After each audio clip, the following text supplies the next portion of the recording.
always knew the bad news was coming with Todd, because he'd go, here's the thing. And he said, we're going to lose the orchestra in Dresden, and we have to do all of the conducting first. I do think there's a distinct lack of shame in society at the moment. I think shame is very different to guilt. Guilt is very useless. Everyone saw it coming, but nobody expected it to be this brutal. Cate Blanchett just delivered a devastating quiet revenge against Blake Lively and Ryan Reynolds, and Hollywood is finally paying attention. If someone as poised and respected as Cate has a story about Blake and Ryan, you know things are much darker behind the scenes than we ever realized. Because Blake didn't just undercut Cate's career, she allegedly stole her legacy, threw it in her face, and dared her to react. Cate didn't scream, didn't throw a tantrum. She did something much smarter. She dismantled Blake's game, piece by piece. Let's dive into the drama. It's juicier than you think. First, you have to understand, Cate Blanchett and Chanel were the perfect match. You know, it's sometimes good to be really simple. I mean, Matisse says this fantastic thing. It's just, you know, don't try and be original. Just be simple. All right, Blake Lively is out and about in the UK promoting her One Simple Favor, right? Is that the name? Yep, she's out. She's wearing this Chanel head to toe V. Here's the look in the runway. Look at these. They match my outfit. Look at those nails. Wow. Aren't they incredible? Those are amazing. I had time for that. I literally did it while at work. It was a little chaotic. It was worth it. For over a decade, Cate embodied everything Chanel stands for: timeless class, authenticity, and prestige. Chanel wasn't just a paycheck for Cate, it was a creative partnership. In 2021, she even signed on for a multi-season campaign featuring a deeply personal short film written by her husband, Andrew Upton. It was minimalist, artistic, powerful, everything Chanel's legacy stood for. Everything was set, contracts signed, footage shot, until Blake Lively crashed the party. Out of nowhere, Blake popped up at a Chanel event head to toe in the brand's new line, without warning, without any public announcement about Cate. Fans were confused. Was Cate out? What happened? Behind the scenes, Cate's team got blindsided. A quiet call from Chanel. The campaign's direction had changed. Translation: you're out. But that wasn't the worst part. Instead of scrapping Cate's original vision, Chanel's marketing team just slapped some glitter and lipstick on it and gave it to Blake. Same concept, same platform, different face. Even the crew reportedly knew this was wrong. One stylist leaked a message saying Blake's team offered Chanel a cross-platform deal too good to pass up. Translation: they bought their way in. It didn't stop there. At a major Chanel private dinner in Paris, where Cate had been scheduled to debut her husband's film, Blake was suddenly the guest of honor. Cate still attended gracefully, but overheard Blake mocking Andrew Upton's script, calling it outdated, and saying, "Gen Z wants something fresher." Imagine hearing strangers trash your husband's work, right in front of you, and staying silent. Cate didn't make a scene. She took notes.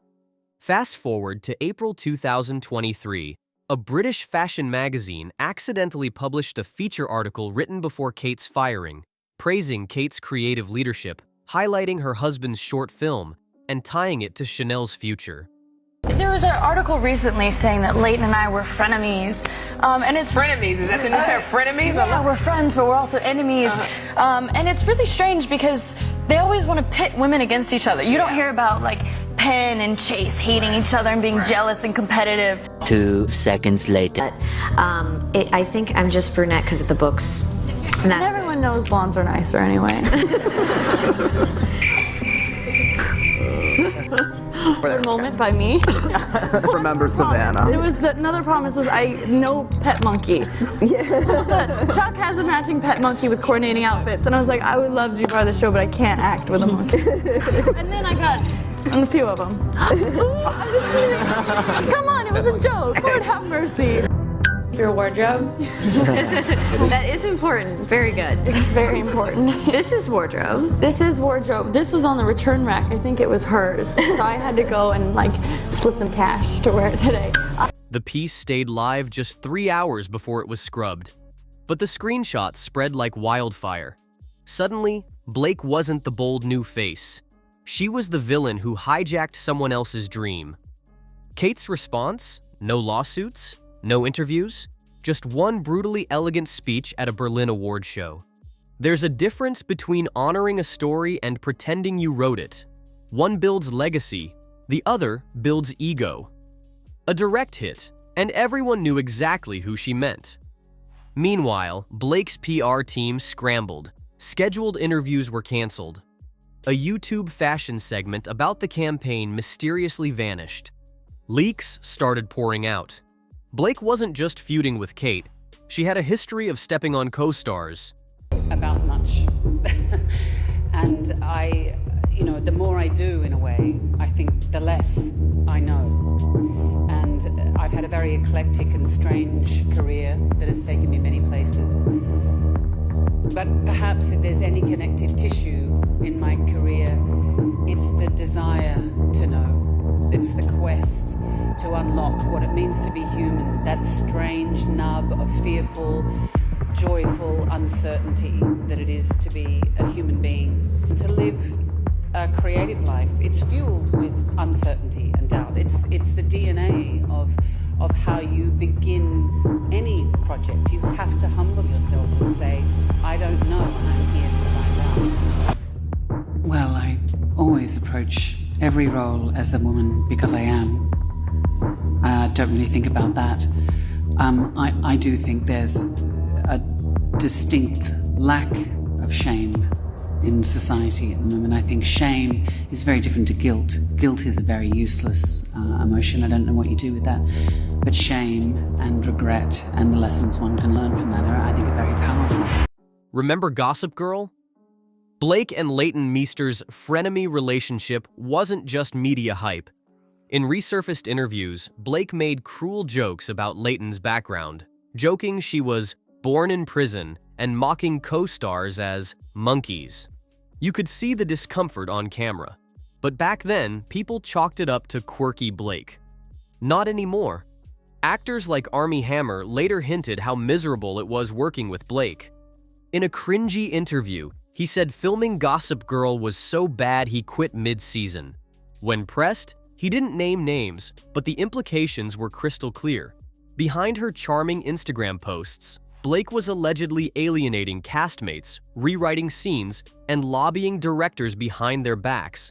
And speaking of directors, Justin Baldoni knows firsthand. Blake allegedly tried to hijack his project It Ends With Us by rewriting scenes without permission, then lobbying Colleen Hoover to give her the director's chair if Justin got tangled in scandal. All of this paints a much different picture of Blake Lively, one that Hollywood insiders have been whispering about for years. And through it all, Cate Blanchett handled the betrayal the same way she handles every role, with patience, quiet strength, and brutal precision. Blake thought she could erase Cate Blanchett and own her legacy. Instead, Cate's grace under fire exposed the ugly truth, and Hollywood is watching. The bigger question is Blake's America's sweetheart image about to completely collapse? Or can her team bury this fast enough to survive? Let us know your thoughts in the comments. Hit that subscribe button and turn on notifications, because the next chapter of this Hollywood feud is just getting started.